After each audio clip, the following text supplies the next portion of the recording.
मूर्तिजापूर तालुक्यातील माना पोलीस स्टेशनच्या हद्दीत राष्ट्रीय महामार्गावर नवसाळ फाट्याजनिक गट्टू भरून जाणाऱ्या ट्रकला इंजिनकडून अचानक आग लागली. या आगीमध्ये ट्रकसह 23 लाखांचं नुकसान झाल्याची घटना शुक्रवारी रात्री 3 वाजताच्या सुमारास घडली.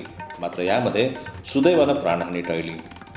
ट्रक चालक मालक सय्यद आरिफ सय्यद हबीब, वलगाव रोड फाट्याजवळ अमरावती हे ट्रक क्रमांक MH18 AA 9643 या वाहनानं टाकरखेडा शंभू येथील सोयाबीन कुटार कारखान्यातून सोयाबीनच्या गट्टूचा माल भरून नाशिककडे जात होते. दरम्यान शुक्रवारी रात्री 3 वाजेच्या दरम्यान इंजिनकडून अचानक आग लागल्यानं गट्टू भरलेला ट्रक खाक झाला. या घटनेत ट्रक व गट्टूचा संपूर्ण कोळसा झाला. यावेळी राष्ट्रीय महामार्गावर सर्वत्र धूरच धूर पसरला होता.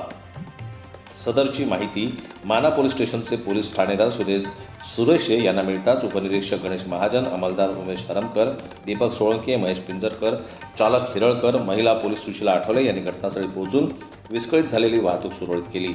मूर्तिजापूरच्या आग विझवण्यासाठी अग्निशमन दलाच्या प्रयत्नानं आग आटोक्यात आणली.